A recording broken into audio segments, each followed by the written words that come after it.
Pour bien commencer l'année, voici une vidéo sur les blessures en musculation et comment faire pour les éviter au maximum.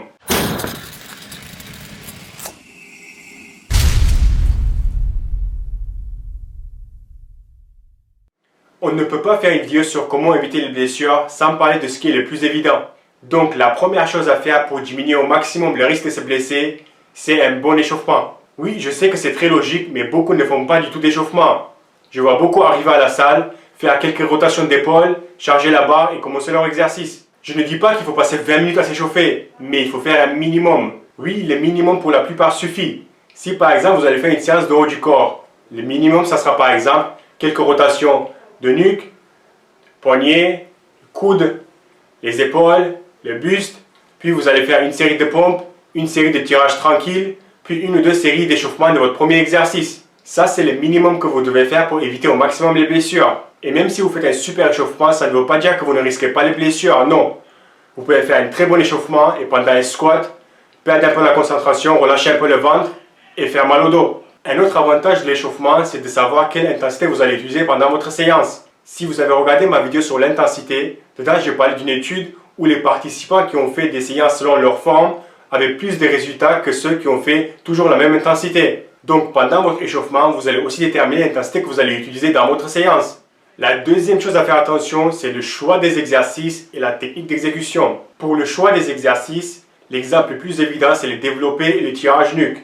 Si vous n'avez pas la mobilité et la souplesse au niveau des épaules, ces deux exercices, ce ne sont pas les meilleurs exercices pour vous. Il y a aussi les machines. La plupart des gens utilisent les machines pour éviter les blessures, ce qui est souvent l'inverse. Avec les machines, les mouvements sont souvent en ligne droite ou fixes, ce qui n'est pas naturel pour le corps, et ça augmente le risque de blessures. Si tu fais un développé couché par exemple, tu peux voir que le mouvement n'est jamais à 100% vertical. Personnellement, je vous conseille toujours le poids libre sur du guidé, et surtout si tu es un athlète. Le pire dans les mouvements guidés, c'est le squat. Jamais une personne devrait faire un squat guidé. Vous allez vous faire plus mal que du bien. Et je parle bien de squat classique, pas les squats où vous avez les pieds bien vers l'avant. Si vous regardez quelqu'un de côté faire un squat avec la barre libre, vous allez voir que la barre n'a pas une trajectoire à 100% verticale.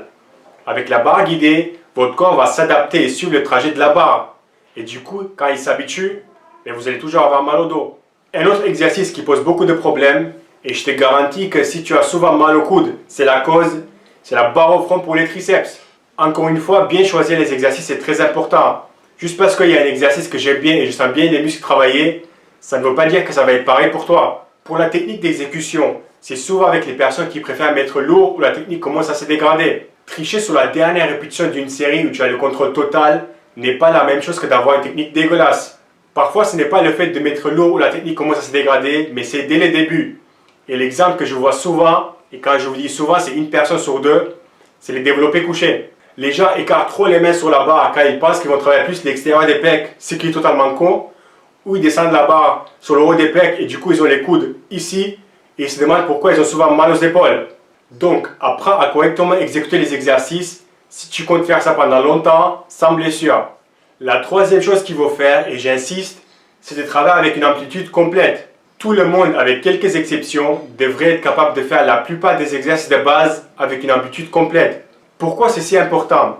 Imagine sur le développé couché par exemple, tu descends la barre à 3-4 cm des pecs. Ça veut dire que tu ne vas jamais étirer les pectoraux au maximum.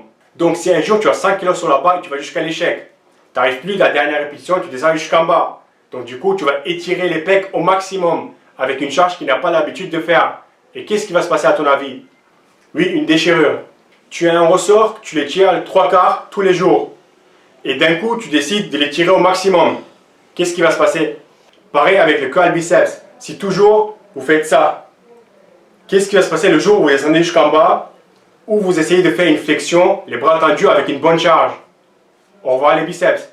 Donc, pendant votre séance, mettez votre ego de côté. Diminuez les charges s'il faut et travaillez avec une amplitude complète. Comme ça, non seulement vous allez éviter ce type de blessures, mais vous allez aussi mieux stimuler les muscles et vous allez être plus souple. Et la quatrième chose, c'est de ne pas toujours travailler jusqu'à l'échec, ou plutôt connaître ses limites. Oui, être à fond toujours à la salle n'est pas une très bonne idée. Maintenant, je ne vous dis pas qu'il faut faire des séances tranquilles, non.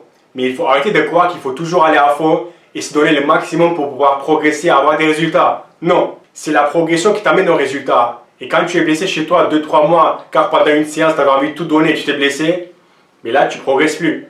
Donc, réfléchissez un peu avant de vouloir faire chaque séance à fond. Et pensez plutôt à faire des séances intelligentes et bien construites que de s'entraîner comme un brut. Autre chose qui est un rapport, c'est la récupération.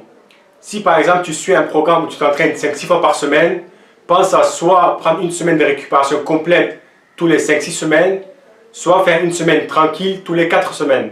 La cinquième chose, c'est d'éviter la ceinture et ses straps pour les genoux. Pour les straps, c'est rare que je vois les gens les utiliser, mais bon, ce n'est pas très conseillé. Car avec, vous allez pouvoir mettre plus lourd sans vraiment renforcer les genoux. Et surtout si vous les utilisez avec chaque série. Si avec chaque série de squats, vous utilisez les straps parce que vous avez peur pour vos genoux, bien vous êtes en train de vous faire plus mal que du bien. Les genoux, ça se renforce. Et avec les straps, vous allez garder vos genoux fragiles.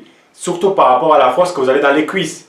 Et du coup, vous risquez les blessures à l'extérieur de la salle quand vous n'avez pas les straps. Avec les ceintures, c'est un peu différent car je vois beaucoup les utiliser même pendant un curl biceps.